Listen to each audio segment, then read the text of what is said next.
Están viendo mi pantalla, ¿cierto? ¿Listos? Bueno, entonces bienvenidos a la práctica proyectual 5. El día de hoy vamos a tener un taller muy interesante que va a ser enfocado sobre análisis de ciclo de vida. Nos está acompañando el ingeniero ambiental Leonel Alexander Martínez Vallego. Él trabaja en el programa PINSUS de la Facultad de Ingeniería, programas de sustentabilidad. Y es una de las personas que ha trabajado un programa que se llama OpenLSA, que es una herramienta útil para hacer análisis de ciclo de vida. Y pues la idea es que ustedes, diseñadores industriales, aprendan a utilizar esta herramienta, o por lo menos tengan un primer acercamiento a esta herramienta que se utiliza a nivel empresarial, a nivel industrial, para hacer análisis de ciclo de vida. Tenemos acá estudiantes de la práctica proyectual 5, Leonel, donde estamos trabajando el énfasis en ecodiseño, estamos trabajando con empresas y algunos están trabajando con servicio, otros están trabajando con producto, y el objetivo es hacer una propuesta de diseño teniendo en cuenta parámetros ambientales, parámetros funcionales, bueno, y pues otros parámetros para mejora. La idea es que ellos están en esta fase ya van a empezar a hacer todo el tema de análisis ambiental. Algunos van a empezar a utilizar ecoindicadores, otros pueden utilizar eTools, otros van a poder utilizar Pilot, otros van a poder utilizar EcoID, otros van a utilizar programas de diseño, ya tienen incorporado algunos análisis. Entonces la idea es poder ofrecerles todas las herramientas y poder aclarar un poquito, digamos, las dudas que puedan tener sobre lo que es análisis de ciclo de vida. Entonces esa sería pues la idea, que nos colaboraras el día de hoy. Ahorita en el Drive y los correos que les envié la invitación para la sesión de hoy, les voy a compartir la presentación de Leonel para que todos la tengan. ¿Listo? Entonces, y está el profesor, bueno, acá está la profesora Sandra Urbano y está el profesor Pablo Andrés Romero. Nosotros hacemos parte contigo pues del grupo de investigación, donde vamos a empezar a trabajar todo lo que es análisis de ciclo de vida. Entonces, pues, bienvenido, Leonel, tu primer acercamiento acá con la Escuela de Diseño Industrial ya en vivo. Listo, Jessica. Muchas gracias. Bueno, buenos días a todos. Voy a enfocar la presentación en el tema de análisis de ciclo de vida y digamos que el tema teórico de qué es esta metodología del ciclo de vida o el análisis de ciclo de vida. Y la segunda parte, bueno, es intentar que ustedes aprendan un poquito sobre el software OpenLSA. OpenLSA es una herramienta libre muy poderosa, actualmente se está utilizando mucho en el mundo y está conectada pues con las principales bases de datos de análisis de ciclo de vida en la actualidad. Voy a empezar a proyectar pantalla.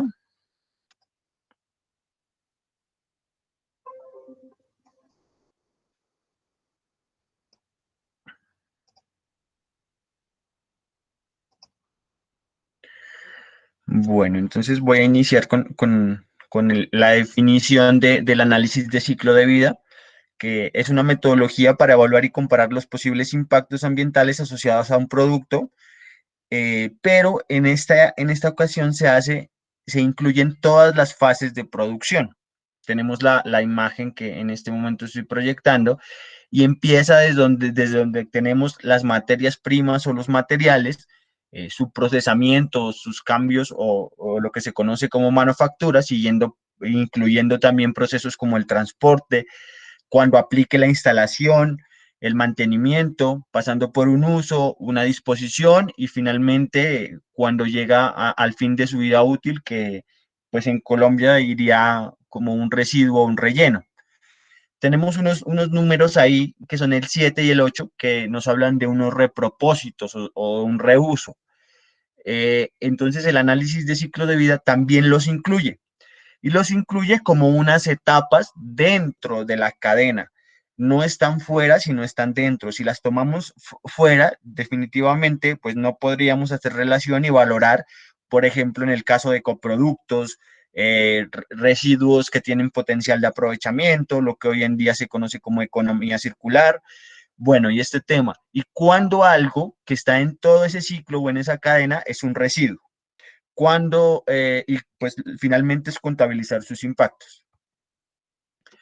Aquí hay una definición pues ya completa. Entonces el ACV o el LSA es una técnica para determinar los aspectos ambientales e impactos potenciales asociados a un producto, compilando un inventario de entradas y salidas relevantes del sistema, evaluando los impactos ambientales potenciales asociados a esas entradas y salidas, e interpretando los resultados de las fases de inventario e impacto en relación con los objetivos de estudio. Aquí hay unos aspectos claves y que nos habla de un inventario. Si no tengo inventario, pues difícilmente podré iniciar un proyecto y aplicar la metodología de ciclo de vida. Y lo otro es que son impactos ambientales potenciales. En el caso, bueno, esta definición seguro va a cambiar. En el caso de cuando estoy evaluando un proceso o un producto en el cual estoy en etapas iniciales, pero en la práctica nosotros lo que hacemos es evaluar impactos o determinar impactos en procesos que ya existen, que están operando. Entonces, hacer la claridad, lo aplicamos para productos nuevos, pero también para sistemas que están en funcionamiento. Importante, hay una interpretación de resultados que es lo más complejo en algunos casos, cuando se reportan varias categorías de impacto. Ya veremos qué es eso de categorías. ¿Por qué es útil? Bueno, es útil el tema de análisis de ciclo de vida porque nos permite cuantificar emisiones ambientales al aire, al agua y al suelo en relación con cada etapa del ciclo de vida y también con todo el proceso. Evaluamos sistemáticamente las consecuencias ambientales asociadas a un producto o proceso. Aquí también aplica la palabra servicio. También podríamos hacerle un análisis de ciclo de vida a un servicio. Está en rojo. Este es muy importante para ustedes. Hoy en día se usa para el desarrollo de productos y para impactos en salud, en medio ambiente y también de procesos alternativos cuando queremos hacer cambios en los procesos productivos. Elegir también entre productos y tecnologías, por ejemplo, combustibles fósiles versus biocombustibles, que fue lo que hizo el ministerio hace unos años y se dieron cuenta que no había reducciones considerables. Hay también el tema en Europa del etiquetado verde. Entonces ya hay unas normas específicas en las cuales te dicen, mire, si usted quiere una etiqueta verde, necesitamos conocer sus emisiones, pero no sus emisiones puntuales, sino sus emisiones de ciclo de vida. Entonces también se está utilizando en el mundo para eso. Bueno, hay unos niveles de análisis, y esto es importante, yo lo supe después. De hecho, esto de los niveles de análisis lo aprendí posterior a manejar el software, que no es como debería suceder, pero lo digo es para que lo tengan en cuenta. Entonces, uno puede hacer un ACV conceptual. Es el más sencillo y se trata de un estudio básicamente cualitativo, cuya finalidad principal es la identificación de los potenciales impactos que son más significativos. Los datos que se utilizan son cualitativos y muy generales. Entonces, cuando estoy iniciando, cuando estoy aprendiendo, generalmente uno lo que hace es un ACV conceptual.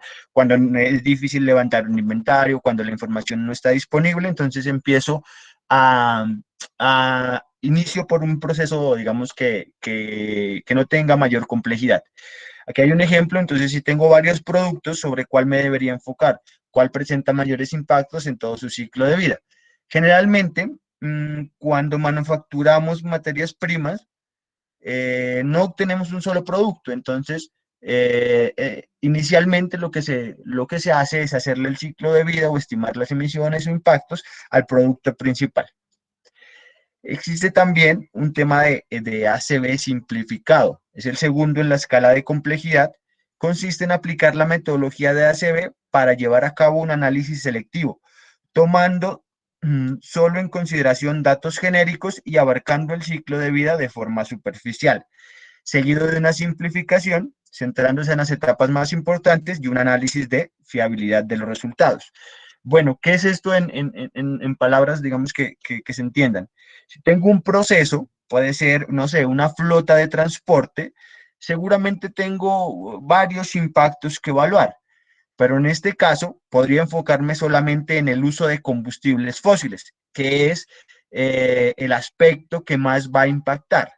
Entonces lo que yo hago es tomar muy buenos datos sobre esa etapa, sobre el consumo de combustible, y dejo afuera otras que por conocimiento del proceso sé que no van a tener el mismo impacto que el consumo de combustibles. Y finalmente está el ACV completo, es el nivel más avanzado y consiste en realizar un análisis en detalle tanto del inventario como los impactos, de forma cualitativa y cuantitativa. Generalmente aquí se levanta un inventario robusto. El inventario, solamente levantar el inventario puede tardarte semanas, meses, y en el caso de un proceso gigante, pues podría tomarte hasta un año. Entonces, lo primero que se hace es levantar un inventario. Ese inventario tengo que validarlo de forma cualitativa con las personas que conocen el proceso, de cuantitativa cuando puedo establecer modelos que me expliquen o que me den unos valores numéricos para introducirlo luego en la herramienta que vaya a usar. Bueno, metodológicamente el ACB tiene un marco en unas normas ISO que ya están estandarizadas. Inicia por la 14040 con los principios y marcos de referencia, la 41 donde están las definiciones, metas, alcance y análisis del inventario, continuando con la 42 que es la evaluación del impacto del ciclo de vida, la 43 que nos habla de la interpretación de ese ciclo de vida, la 47 que nos da ejemplos ilustrativos para aplicar normas ISO 14042, y también pues la evaluación de impacto de ciclo de vida. En la 48, la ISO 14048, hay unos formatos de documentación de datos, y la 49, los ejemplos de aplicación de la ISO 41. Entonces, cuando estamos iniciando, debemos definir unas metas, un alcance, hay un análisis del inventario, cómo lo validamos. Entonces, podemos recurrir pues a todo este compendio de normas ISO. Aquí he resaltado una que es importante tal vez para ustedes y para los ejercicios que pueden estar realizando, y es la ISO 14067 del año 2018. Es una ISO enfocada en gases de efecto invernadero y está enmarcada en cómo realizar la huella de carbono de productos. Están los requisitos y las directrices para la cuantificación. Les voy a hablar un poquito de esta norma porque puede interesarles, y es que en esta norma lo que se hace es calcular la huella de carbono en forma de ciclo de vida. En otras palabras, lo que hago es un análisis de ciclo de vida, pero solo reporto una categoría de impacto que es la huella de carbono, emisiones de dióxido de carbono por unidad de producto. Eso es lo que en esto se enfoca esta norma, es muy importante, prácticamente es nueva, aunque es del 2018, en Colombia hace poco la apliqué, y se encuentran muy pocos estudios, digamos que en literatura o reportes. Tal vez las empresas tienen los datos o la están aplicando, pero pues no está, la información no está librada.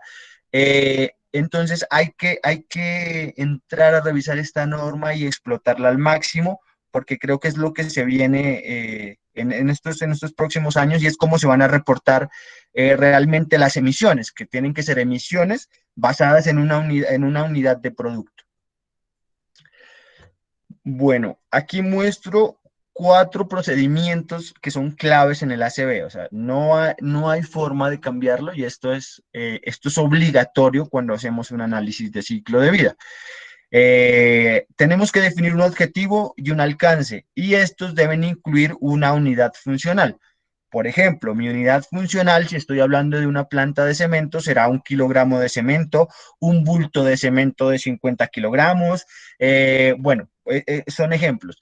Y cuando hablo de, por ejemplo, producción de energía, podría ser un kilowatt hora. Si estoy fabricando una silla y está estandarizada, podrá ser una silla versión beta, por ejemplo. Este también es un ejemplo de unidad funcional. El segundo, el segundo procedimiento clave es el análisis del inventario de ciclos de vida, o ICV. Entonces, si en la presentación empiezo a mencionar ICV, me estoy refiriendo al inventario de ciclo de vida y a su respectivo análisis. El tercer procedimiento es la evaluación de impacto de ciclo de vida. Y este es clave porque aquí es donde entra el software.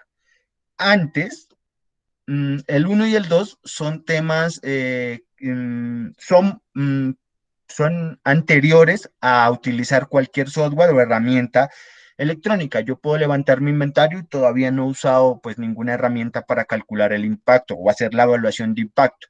La evaluación de impacto de ciclos de vida también se conoce como EICB. Y finalmente la interpretación. En la interpretación generalmente pueden entrar equipos multidisciplinarios que conozcan de todas las categorías de impacto que se van a reportar y así obtener pues una interpretación y unas conclusiones de acuerdo al proceso que estoy evaluando. Este es el resumen de la metodología de lo que mencioné. En el cuadro rojo ustedes pueden ver las 4 partes: la definición del objetivo y alcance, el análisis de inventario, la evaluación de impacto y la interpretación.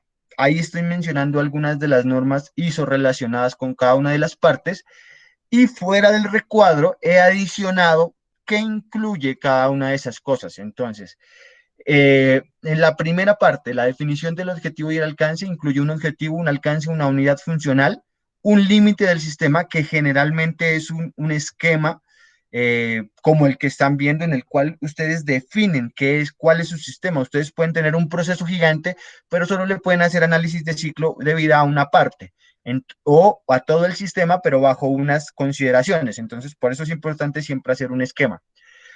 Y como en todo estudio, siempre hay suposiciones y limitaciones. Entonces, hay datos que se asumen, hay limitaciones técnicas o hay limitaciones logísticas que se deben dejar escritas pues, y muy claro para saber si cuando quiera comparar esos resultados con otros, se lo puedo hacer o no lo puedo hacer. En cuanto al análisis del inventario, entonces se recopilan entradas de energía, materias primas u otras entradas físicas, productos, coproductos y también residuos, emisiones al aire, al agua, al suelo, si se conocen, y pues recopilamos datos de proceso. En este nos interesa mucho lo cualitativo y lo cuantitativo. Después de que tenemos el inventario, queremos procesarlo y hacerle una evaluación de impacto. En la evaluación de impacto utilizamos indicadores, categorías de impacto y modelos de caracterización. Asignamos asignación de resultados en el ICB. Entonces, ¿qué es una asignación? Bueno, el ejemplo que siempre utilizo, de un barril de petróleo no solamente obtengo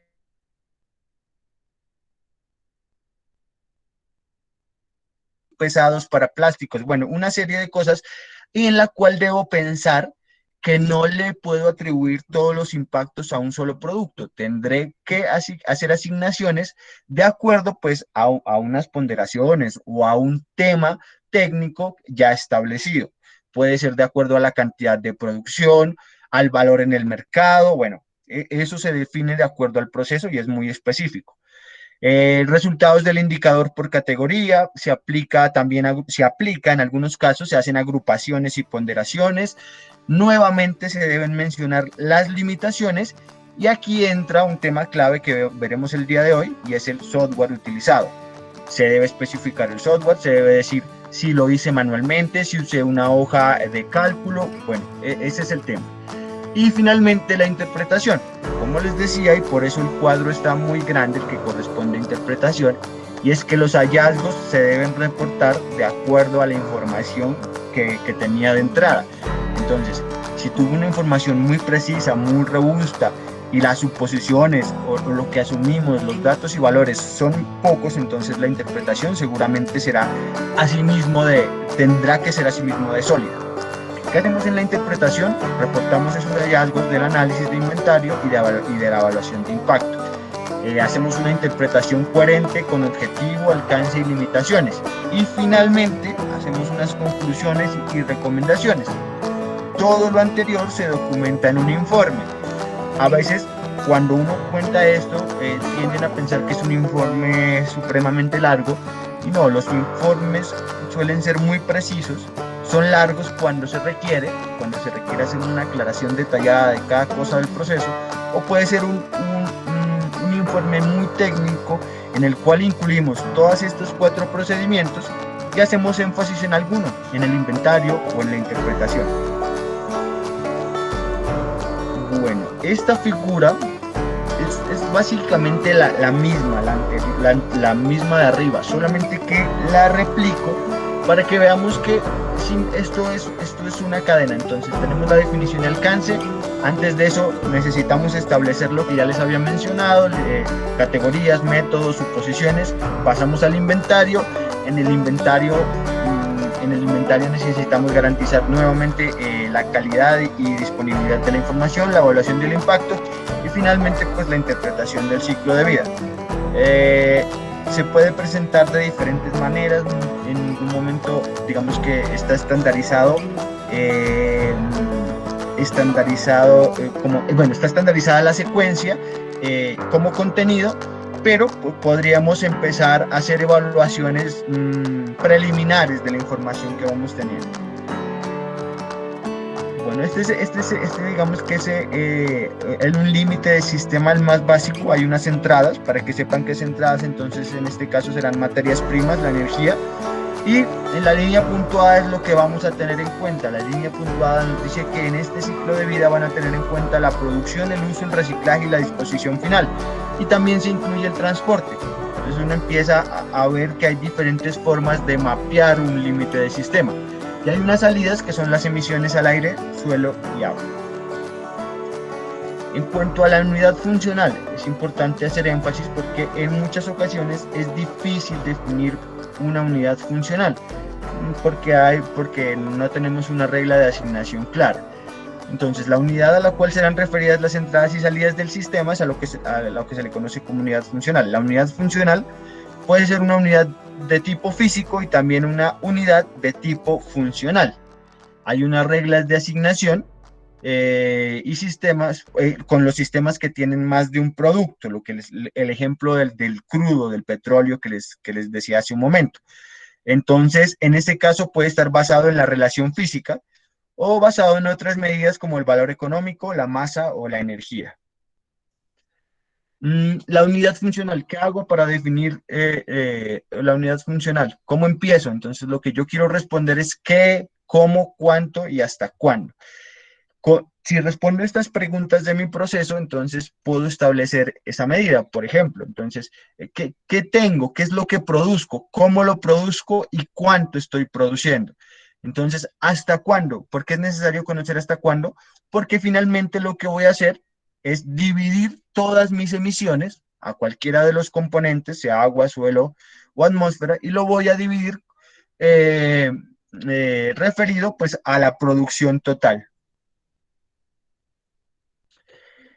La definición del objetivo y alcance, hay formas de abordar el ACV, hay formas de definirlo, y uno es muy conocido, tal vez si ya tienen algún conocimiento previo, han escuchado que se hacen análisis de ciclo de vida de la cuna a la puerta de la fábrica. Entonces aquí se estudia únicamente las fases de extracción de materias primas, transporte a fábrica y producción. Hay otro ACV que es de la cuna a la tumba. Entonces examina todas las etapas del ciclo de vida del producto, desde la obtención de materias primas hasta la gestión de los residuos al finalizar su vida útil. Entonces, si recuerdan, la primera imagen que vimos en esta presentación era la ruedita. Entonces, la una solo llega hasta la mitad, la otra llega hasta el final, pero hay un tercer enfoque o una tercera forma de abordar, que es el ACV de la cuna a la cuna. Entonces, ahí cerramos toda la bolita. Al igual que en el caso anterior, analiza todas las fases del ciclo de vida del producto y además incluye la gestión de los residuos al final de la vida y su reutilización como materia prima que reinicia el ciclo. Entonces, aquí tenemos la ruedita completa como en el anterior, pero también tenemos en cuenta el reuso o el repropósito que mirábamos allá y la disposición de residuos, pues a una escala muy, muy detallada, muy puntual. Hay unos casos específicos para los que estén de pronto pensando en combustibles, y es que en ese caso se usan unas denominaciones diferentes. Se habla de un análisis de ciclo de vida del pozo a la rueda o también del pozo al tanque.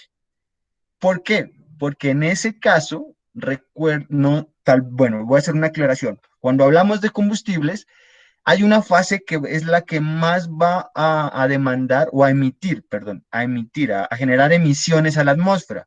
Y ese es cuando quemamos el combustible en nuestro vehículo.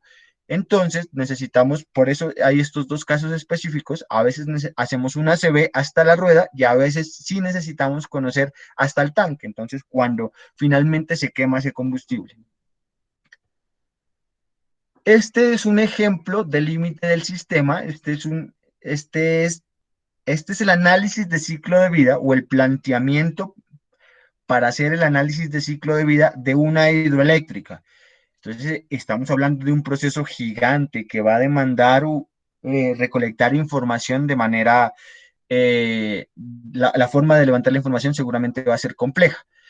Tenemos en la línea puntuada verde una CB de la cuna a la puerta, que incluye extracción y manufactura. Entonces, primero la extracción de los recursos con los que se hace el cemento, la arena, bueno, los agregados, el acero, combustible, electricidad, agua. Y también tenemos otra fase que es la del transporte. Entonces, aquí se ha planteado que si tomamos estas dos etapas, sería una CB de la cuna a la puerta. Pero, pero si tenemos información de todo el proceso, podríamos incluir más etapas y este se encuentra resaltado en la línea morada puntuada, y en ese caso sería un análisis de ciclo de vida de la cuna a la tumba. Incluye la extracción y manufactura, el transporte, la construcción de la hidroeléctrica, su uso y se adiciona también el fin de la vida. ¿Qué va a pasar con todas estas estructuras? Por ejemplo, para demoler todo eso vamos a tener que usar nuevamente combustible, en este caso se menciona diésel, gasolina, aquí entra el tema de reciclaje, bueno, una serie de actividades que también van a demandar impacto ambiental. Entonces, aquí hay un ejemplo de esos dos enfoques presentados en un diagrama. Bueno, continuando, tenemos el tema de la metodología de evaluación de impactos. Debemos definir categorías de impactos existentes o que se puedan calcular mediante un método para ser reportadas. Entonces, ¿qué hacemos? Seleccionamos uno de los diversos métodos existentes para realizar la fase de evaluación de impacto. Aquí menciono algunos: RECIPE, el IPCC, está Impact 2002, CML 2001, el EPS, el ecoindicador 95, el ecoindicador 99, y hay un mundo de métodos de impacto, de evaluación, de métodos de impacto que ustedes encuentran en la literatura. Cada método tiene sus particularidades. Algunas categorías ya están estandarizadas. La que está estandarizada 100% es la de huella de carbono o emisiones de dióxido de carbono. Esa es la huella, es la categoría que más se utiliza. Entonces, si ustedes calculan, para que quede claro, si ustedes calculan huella de carbono por cualquiera de estos métodos que están mencionados aquí, el resultado generalmente va a ser el mismo. Si el método está actualizado, va a ser el mismo, no va a variar, y si varía, no va a variar más del 10%. En cambio, si yo quiero, me voy a inventar una categoría de impacto, no sé, impacto en el suelo. Cada método tiene sus asignaciones, ponderaciones y categorizaciones, lo que hace que los resultados puedan variar. Entonces, tenemos una categoría que es la más utilizada y es por un tema de que el cambio climático es una problemática mundial que puede, digamos, estar ocasionando problemas y consecuencias muy serias, o ya las ocasiona, de hecho. Entonces, es la categoría como más estandarizada, que están en todos los métodos, sería igual. Y dentro de estos métodos podemos encontrar dos tipos de metodologías o de categorías. Unas son de punto medio y otras son de punto final. Las de punto medio son indicadores puntuales como huella de carbono, acidificación del medio acuático. Entonces tienen unas unidades fijas. Huella de carbono va a ser en unidades de CO2 equivalente, dióxido de carbono equivalente. Eutroficación podrá ser en kilogramos de nitrógeno. Formación de material particulado será en kilogramos de material particulado o en microgramos de material particulado. Pero esas son puntuales, son de punto medio. Y las de punto final utilizan unas ponderaciones para unir categorías y estimar, estimar finalmente unos impactos finales. Ejemplo, yo menciono tres de punto medio, que eran huella de carbono, impacto, eutroficación y formación de material particulado. En sí, ellas son categorías independientes y se reportan en unidades diferentes porque el impacto generado claramente es distinto.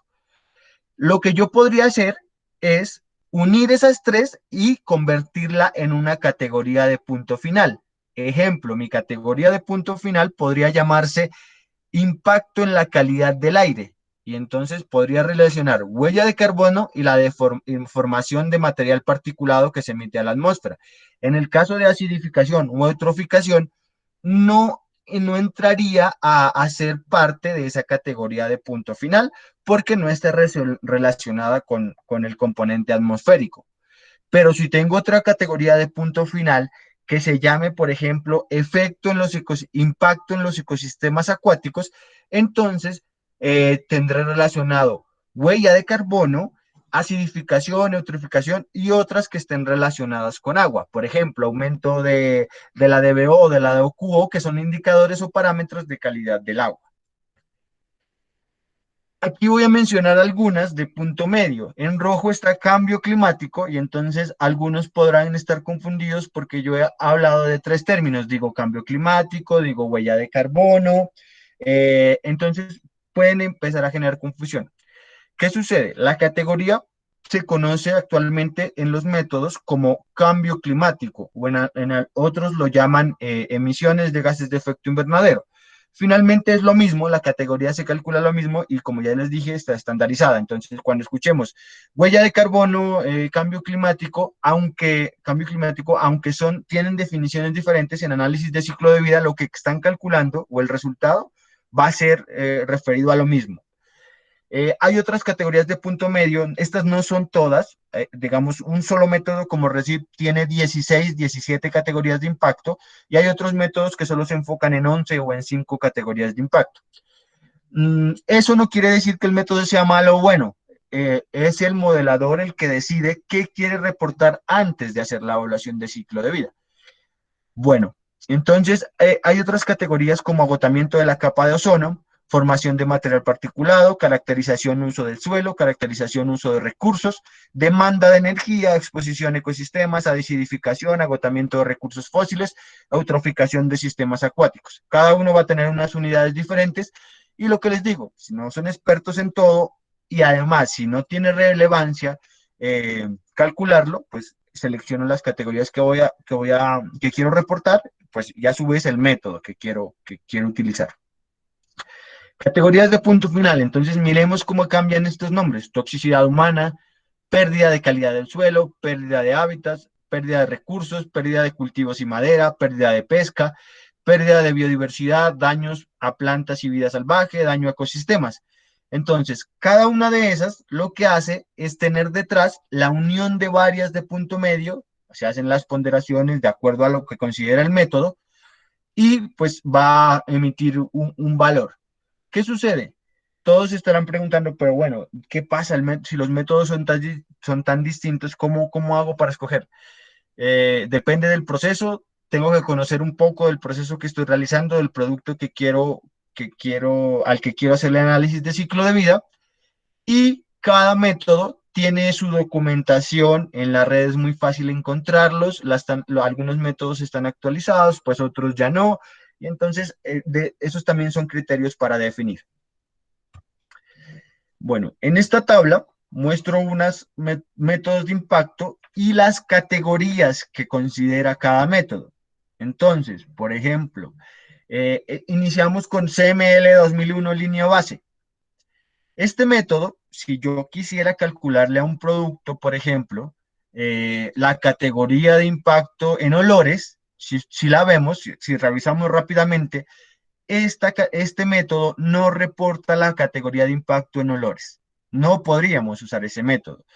Si quisiéramos usar ese, entonces lo que hacemos es recurrir a uno como CML 2001, pero el que no es línea base. Entonces, usaría ese. Miremos otro, miremos por ejemplo el EDIT 2003. Si quiero usar el EDIT para reportar el uso de agua, entonces no lo puedo hacer porque ese método no se enfoca o no reporta la categoría de uso de agua. A veces necesito correr varios métodos. Entonces, yo encuentro en literatura o según experiencia que, solo es un ejemplo, que el CML en línea base es muy utilizado para reportar cambio climático, pero que el mejor para la categoría de agotamiento de recursos es otro, es el EDIT o es el ILSD. Entonces lo que hago es correr los dos métodos y reporto categorías de un método y reporto, pues la segunda categoría lo haré con el otro método porque hay un criterio técnico que me dice que ese método, el cálculo es mejor, es más aproximado, considera mayores variables y las pondera de mejor manera. Continúo.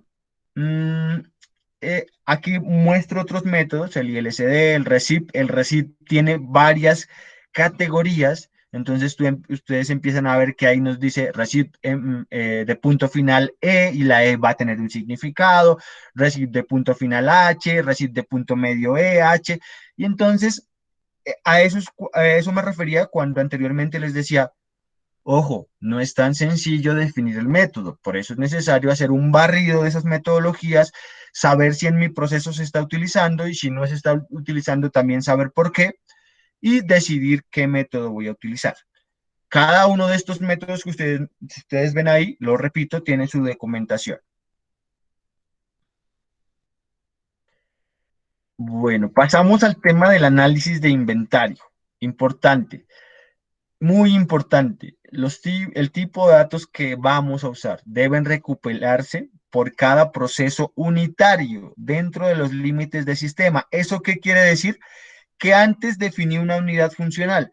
Entonces, si empiezo a recopilar datos que no están en referencia a mi unidad funcional, cuando, cuando quiera hacer la evaluación, simplemente no puedo obtener una evaluación válida. Ejemplo, si levanté la cantidad de combustible utilizada y la usé y la tengo por unidad de energía, pero no debería tenerla por unidad de energía generada, sino por unidad de producto que voy a generar, entonces ya hay una discrepancia y los resultados pues no van a ser fiables. Por eso era importante la definición de la unidad funcional y el monachito del que tanto les hablaba o el esquema del límite del sistema. El balance de materia y energía puede hacerlo un experto cuando quiero un detalle a fondo, pero si no, uno mismo puede hacer un balance de energía básico. Ah, no, entran 3 kilowatts de energía que me producen 6 unidades de mi producto y ya, con eso tengo para hacer un análisis de ciclo de vida. Por otro lado, puedo tener un balance de masa y energía robusto, en el cual le digo a mi ingeniero químico, necesito que me calcule los gases de combustión y porque voy a calcular todas las categorías de impacto del componente atmosférico. Listo. Ahora, como algunos pensarán que, bueno, ¿y de dónde sacamos toda esa información? Claro, difícilmente una entidad, no sé, un producto en desarrollo nos quiera facilitar los datos. ¿Qué hacemos? Hay unas bases de datos, hay bases de datos pagas, hay datos de bases libres y pues de acuerdo a su nivel de recopilación y de validación, pues el costo varía. Entonces, hay una muy importante que quiero mencionar, que es EcoInvent. Es la base de datos más completa en el mundo en este momento. Tiene más de 10.000 procesos de manera unitaria y también ya procesos de ciclo abierto y de ciclo cerrado. Hay otras bases de datos como la NRL, también está Gavi, que es una base de datos, pero también es un software. Está la que vamos a usar hoy, que es la ELCD, y otras bases de datos que ustedes pueden encontrar. EcoInvent, voy a hablar un poquito de EcoInvent.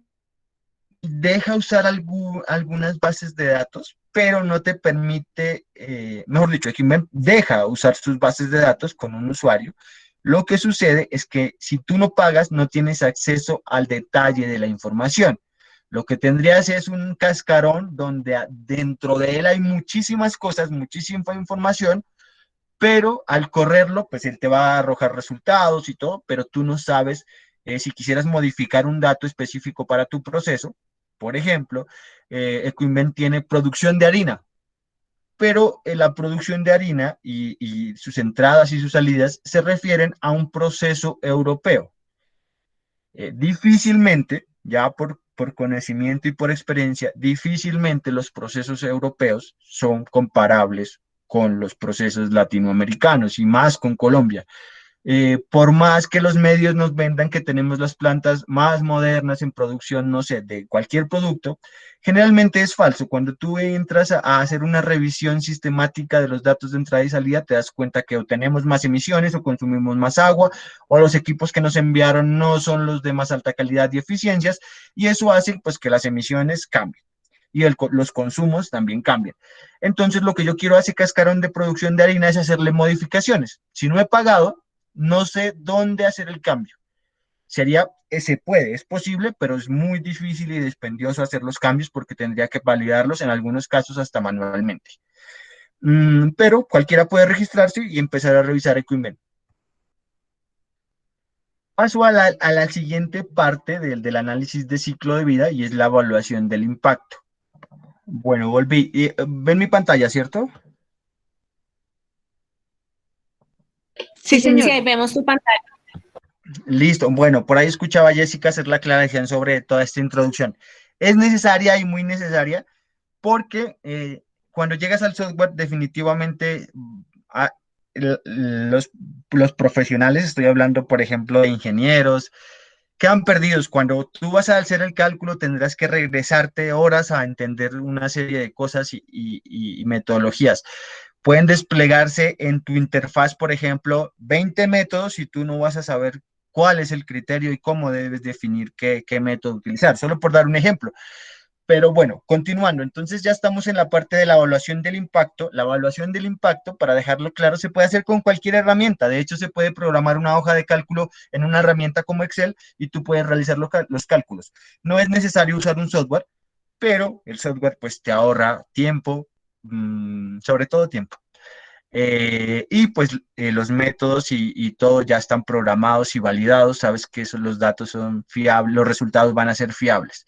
Ahora, cuando tienes un producto, un proceso pequeño, pues es muy sencillo, pero cuando tienes un proceso, ejemplo, la producción de cemento con una extracción de caliza de más de 10.000 toneladas mes, entonces el problema, ahí empiezan los problemas, porque la producción no está como un solo dato, puede estar por días, por horas, y la generación del cemento también, los consumos energéticos y de agua pueden ser solamente uno de esos criterios que estoy mencionando, podrán ser un inventario, ya podrían considerarse un inventario. Entonces, pues la herramienta nos permitiría procesar la información más rápidamente, además de que nos permite modificar procesos que otras personas ya hicieron. Entonces, existen diferentes herramientas de software que pueden facilitar el desarrollo pues, de análisis y de evaluación finalmente. Hay uno abierto, que hay otros abiertos, pero bueno, yo solo voy a hacer énfasis en OpenLSA. Es muy utilizado en este momento y los resultados de verdad son fiables, son los mismos que te van a arrojar unos programas que estén licenciados, que son de hecho muy caros, como los que están viendo en pantalla. Entonces, están los licenciados que son CIMAPRO y hay otro por ahí que es Gavi. Hay más, pero digamos que estos son los más utilizados en este momento. CIMAPRO y Gavi son los más utilizados y pues OpenLSA que ya ha tenido un auge ya hace varios años. De hecho, si ustedes entran a la página, y seguro ya la mayoría lo hizo, lo que ven es que hay una versión que fue lanzada hace cuánto, no sé, el que curiosió de pronto se dio cuenta que la versión de OpenLSA, la última, la actualización se realizó hace 3 semanas. Entonces, te da a entender que hay alguien trabajando detrás de esto, que es Green Delta, unos desarrolladores alemanes que de hecho tienen vínculos con la Universidad Nacional de Colombia o tenemos vínculos con ellos y ellos en algunos casos nos solucionan inconvenientes que puedan ocasionarse de manera directa. ¿Qué hacen ellos? Ellos también operan pues como unos desarrolladores de software libre, pero también nos facilitan acceso a bases de datos. En mi caso y en mi experiencia he operado Gavi no con la experiencia que quisiera, pero lo he operado. Cimapro lo he operado todas sus versiones, la básica, la completa y un paquete que le venden a las entidades, que es el paquete full, que está por alrededor de 30 millones de pesos. Esto es importante mencionar porque a veces queremos las cosas pues que sean más sencillas y Cimapro nos facilita las cosas, pero pues a un costo elevado. La versión full de 30 millones, hay una versión de 25 millones y hay una versión, si no estoy mal, que está alrededor de los 12 millones. Y el demo que te permiten usar pues por un tiempo. OpenLSA, 0 pesos, mismos resultados que estos software, pero pues la diferencia, porque es lo que siempre nos preguntan, es las interfaces. En CimaPro puedo descargar de forma más acelerada gráficas, bueno, todo lo que es ya al final, todo lo que es al final. No es que me vaya a facilitar introducir inventario y ese tipo de cosas, no, eso es un trabajo previo a la herramienta. Entonces hay un trabajo fuerte previo al llegar a, estar a la herramienta. Bueno, entonces, Leonelina María tiene una pregunta. eh, cuéntame. Es que no puedo ver el chat. No, sí, tranquilo. Lo que pasa es que, pues, primero que todo tengo dos preguntas. La primera es, ¿qué tanto recomendarías el análisis de ciclo de vida que hace SolidWorks? Y la segunda es si, pues, esta parte que habla sobre el agotamiento de los recursos tiene en cuenta como que la calidad en la que están los recursos. Digamos, pues yo me imagino que utilizar un suelo que tiene bastante vegetación nativa es distinta a utilizar un suelo desértico. Listo. Bueno, la primera, SolidWorks, lo utilicé hace un tiempo, la verdad es hace un año que no lo veo, pero los resultados de huella de carbono son muy fiables. Usa factores de emisión que son actuales, entonces, por ese lado. No recuerdo si reportaba otras categorías, pero pues recomiendo revisar. Ellos tienen una documentación en la que te dan la explicación de cómo se hace. Y de acuerdo a eso, tú lo que puedes establecer es, venga, ese resultado tal vez yo debería modificarle un porcentaje o algo, pues claro, teniendo un criterio, ¿no?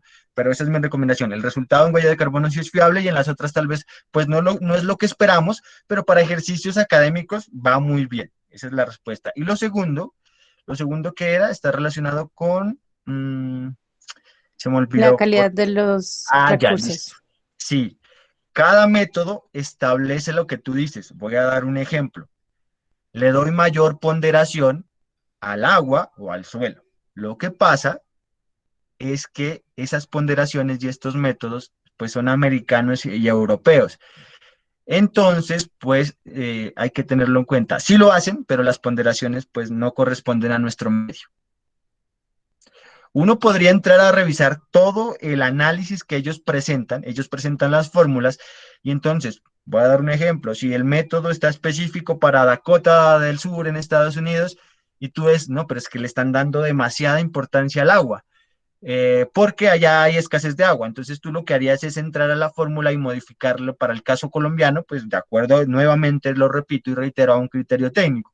No, yo encontré un artículo en el que dice que para la sabana de Bogotá no, lo más importante es el suelo, entonces tú le empiezas a cambiar la ponderación. Entonces la respuesta es sí lo hacen, pero generalmente no corresponden a nuestro país, no corresponde a nuestras necesidades, a lo que tenemos. ¿Sí quedó respondida la pregunta? Sí, muchísimas gracias, Leonel. Listo. Bueno, yo creo que ya, bueno, terminamos la parte introductoria. Yo sé que a veces es cansón, pero pues considero que es necesario conocerlo. Ahora sí, vamos a hablar del software OpenLSA. OpenLSA tiene unos requisitos mínimos que de hecho hay que actualizarlos porque ya cambiaron en la página, los pueden consultar los nuevos. Necesitamos una CPU de 2 GHz o más. Obligatorio. Si lo haces en una de menos, el programa te va a correr. Créanme, que les va a correr, pero cuando ya quieren hacer procesos y cosas, eso se puede demorar horas. Recuerden que van a estar cargadas bases de datos, la nuestra va a ser muy liviana, pero pueden tener bases de datos como las que yo tengo de EcoInvent, que pues primero solamente en tamaño son de 2 gigas, de 3 gigas, y tienen más de un proceso, por ejemplo, un proceso de producción de cemento puede tener detrás de él 1000, 2000, 3000 flujos o procesos unitarios. Entonces necesitas pues que corra bien. Tampoco necesitas la supercomputadora, que es algo genial, porque en otros programas, como uno de los licenciados, que necesitas unas características muy, muy específicas, como más de 8 gigas en la memoria RAM, por ejemplo. Bueno, hay que tener espacio en el disco duro, seguramente siempre me pasa, empezamos a explicar y alguien dice, profe, lo que sucede es que no me deja correr porque en la parte de abajo me aparece un letrero que dice que no hay espacio. Entonces, importante tener esos 500 megabytes de espacio libre en el disco duro. Hay que tener Java, ya todos los computadores traen esto instalado, entonces no hay problema. Estas aclaraciones se hacían porque a veces se usan otro lenguaje, bueno, PCs que tienen otro lenguaje de programación. Descripción del software. Nuevamente, lo desarrolla Green Delta, ellos están actualmente activos, no se preocupen, el que lo quiera usar y el que le quiera dar mate a esto va a tener respuestas casi inmediatas. Green Delta es muy, muy, muy, muy juicioso dando respuestas a todo lo que se necesite. Hay un poco de tutoriales y documentación que liberaron el año pasado, entonces lo pueden leer. Parte está en español, pues el resto está en alemán y otra parte, pero todo está en inglés. Todo está en inglés y alemán y una parte en español. Proporciona una herramienta de modelado gráfico y fácil de usar, es cierto, pero pues aquí viene la diferencia con los licenciados, y es que los otros permiten sacar gráficas muy rápidas, no presentan errores no en los resultados, sino pues en las gráficas. Hablemos más de, no sé cómo llamarlo, el tema visualmente no se ven tan lindas, por llamarlo de alguna manera. Se puede acceder a bases de datos de formato EcoSPOL o ILSD. Entonces, cuando hablo de ciclo de vida en estos software, me hablan de formatos EcoSPOL y de formatos ILSD, que es una forma de organización de las bases de datos. Entonces, OpenLSA está en capacidad de leer toda esa información. Si no tuviera la capacidad de leer estos formatos, pues no serviría, no me va a dar los mismos resultados, mejor dicho, no funcionaría. Y por eso es que podemos realizar simulaciones y cálculos de incertidumbre. Bueno, grandes sistemas de ciclo de vida, sí es real, he corrido procesos, ahora voy a mostrarles un inventario que es brutal, y que el software funcionó perfectamente.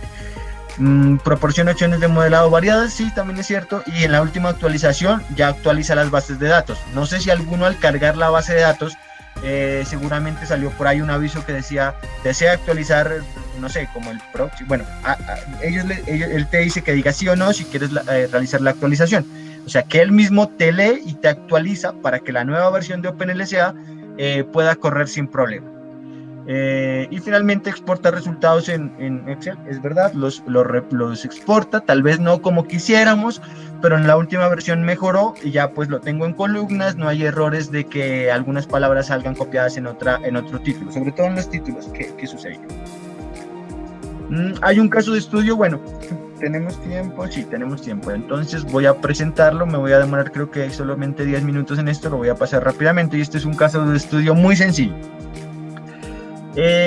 Lo que hicimos fue tomar, los bosques son sumideros de carbono, entonces los vamos a tomar como si fueran unos cultivos, que es lo que se hace actualmente. Existe reforestación comercial, que es sembrar árboles para que capturen CO2, pero al final, por eso se llama comerciales, porque al final los talamos para convertirlos en productos, todo lo que usamos que sea de madera. Entonces hay una etapa significativa pues que es la reforestación, hay una selección de especies y algo importante en este caso que ellos van a capturar y retienen pues mayor cantidad de CO2. En Colombia el sector forestal comercial contribuye pues a captar 73,2 millones de toneladas de CO2 y por eso recuerdo que ese fue como nuestro criterio como para hacer este estudio. De hecho esto tiene unas ponencias en unos congresos internacionales, pero aquí está de forma resumida. Entonces empiezo. Definir el objetivo, sí. Determinar de forma cuantitativa la huella de carbono del ciclo de vida de 2 plantaciones forestales comerciales. Y aquí menciono pues las especies eucaliptus, unos pinos y también una forestal protectora que es la aguada. En el objetivo estoy dejando claro algo, que voy a hacer un análisis de ciclo de vida y que voy a reportar una sola categoría de impacto. Entonces, ya está definido, por eso no van a haber más categorías de impacto y son emisiones de CO2 equivalente. La metodología, pues nos vamos a basar en unas guías de LSA que son las normas ISO, que las vimos al principio. Vamos a usar un software que es OpenLSA y aquí, si ustedes ven abajo, algo muy importante, la unidad funcional. Entonces dice que voy a reportar kilogramos de CO2 equivalente por hectárea de rotación. Bueno, ya veremos qué es eso de hectárea de rotación. Pues en este caso fue difícil, fue muy complejo establecer una unidad funcional. Fue tremendo, pero finalmente pues nos fuimos por esa. Usamos una base de datos que es Ecoinvent 3.2, solo para que lo conozcan. Ecoinvent ya va en la versión 3.6.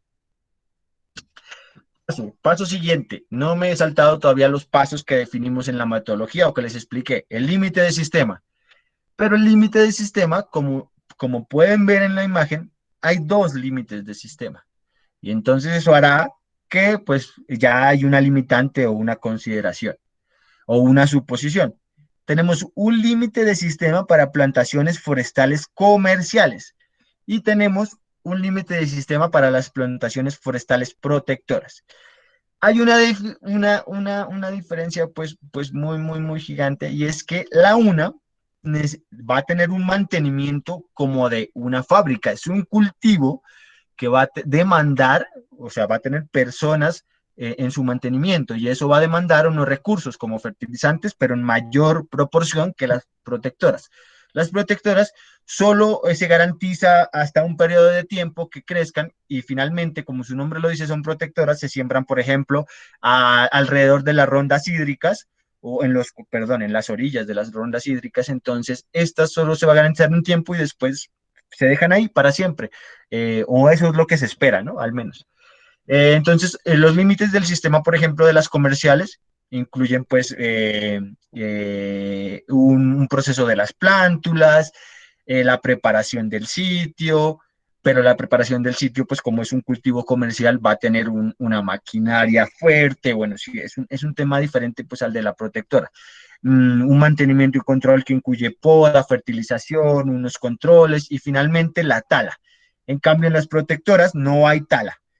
Que si ustedes ven a la salida solo hay una sola categoría. Nos vamos a enfocar en cambio climático, que son emisiones de gases de efecto invernadero expresados como CO2 equivalente. Y en las protectoras, el límite del sistema es más pequeño, porque no vamos a cortar esas plantas, entonces no va a haber una maquinaria, no va a haber un consumo de combustible. Bueno, y esas son las principales diferencias. Siempre hay varias versiones del límite del sistema. Ustedes inician con un monachito pequeño, se puede convertir en grande, o inician con uno gigante y se les puede convertir en uno intermedio o en uno muy pequeño, de acuerdo a la disponibilidad de información. El de forestales comerciales nosotros intentábamos que sea gigante, pero finalmente no se pudo.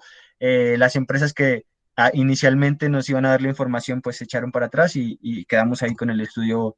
Bueno, nos tocó levantar información secundaria y primaria, pero de otras fuentes.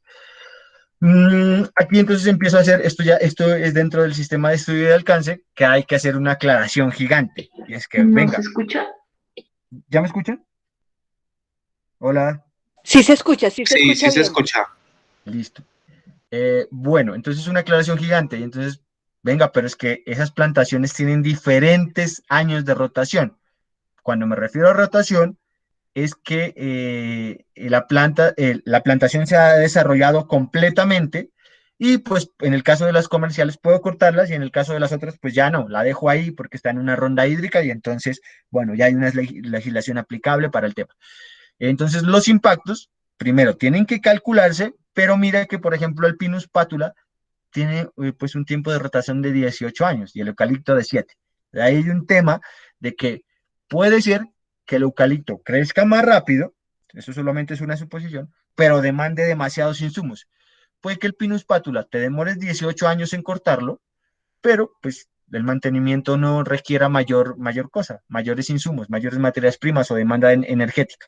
Entonces eso lo vamos a ver pues en los resultados. Bueno, en este caso es bien particular porque si ustedes le hacen a un producto normal, ningún producto captura CO2. Este tiene una cosa rara, y es que por ser un sistema natural, es un sumidero natural de CO2 y captura. Entonces, todas esas emisiones que están produciéndose por el uso de fertilizantes, por la quema de combustibles en la maquinaria y otras, pues la misma especie está garantizando mitigarlas, la misma especie las está capturando. Por eso es un caso diferente, único. el de este cultivo, el de estos cultivos de plantaciones forestales comerciales y protectoras. Entonces, en palabras más o palabras menos, lo que voy a hacer es que calculo mis emisiones, pero a mis emisiones totales debo restarle estas emisiones, porque finalmente, pues hay un balance de emisiones. ¿Qué pasa? Esto queda claro, porque cuando inicien a levantar para sus procesos o para sus productos, se dan cuenta que no saben cuánto emite, por alguna razón, no sé, su proceso usa cal, pero no, la cal tiene emisiones al agua o de alguna manera tiene emisiones a alguno de los componentes, agua, aire o suelo. Entonces, en la literatura ustedes los encuentran o ya métodos validados para calcular esas emisiones. Generalmente es muy sencillo, es tan sencillo como hacer una regla de tres. Mire, 1 kilogramo de fertilizante, no sé, de cualquier tipo de fertilizante va a tener emisiones de óxido nitroso en este caso. Y te dicen, 1 kilogramo emite, no sé, 0.000. Y haces una regla de tres, pues con lo que esté relacionado con tu proceso. En este caso, para las emisiones de óxido nitroso, hay una guía del IPCC 2006 que nos permitía calcular las emisiones de dióxido de carbono, N2O y también de SH4 o metano, pues por la quema de los combustibles diésel en el tractor y también pues de la aplicación de fertilizantes sintéticos. Y la huella de carbono, pues si usábamos IPCC 2007. Entonces, aquí quiero hacer una claridad y es que cuando corramos el software, yo voy a tener mi resultado en huella de carbono, pero esa huella de carbono también tiene un método atrás, en este caso es el IPCC 2007.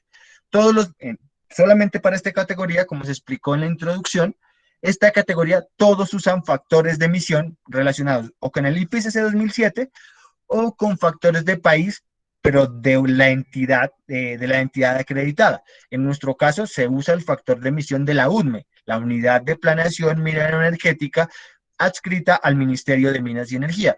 Entonces, cuando lo quieran hacer, por ejemplo, para un país como Ecuador, el factor de emisión seguramente va a venir del Ministerio de Minas y Energía, pero del Ecuador. No sé cómo se llama el ministerio, que haga sus veces allá de lo que aquí conocemos como el Ministerio de Energía. Ustedes no tienen que llegar allá, o sea, solamente lo menciono por conocerlo, para que lo conozcan, porque a veces a veces lo necesitarán, en un proceso ya robusto necesitarán consultar el factor más actual, pero si no, pues ya los métodos los traen cargados. Los resultados de este ciclo de vida. Teníamos una huella de carbono total. La huella de carbono es negativa porque resulta que las plantaciones capturan más CO2 del que se emite.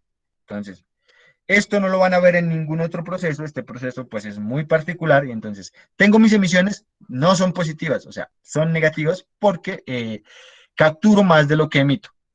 Pero si ustedes ven, cuando veo la huella de carbono total, pues podría pensar inmediatamente que el Pinus pátula es una especie que captura pues mucho porque son 18 años, pero necesito anualizarlo, necesito llevar eso a una huella de carbono anual porque recuerden, como les mostré en una diapositiva anterior, cada cultivo tiene una rotación diferente.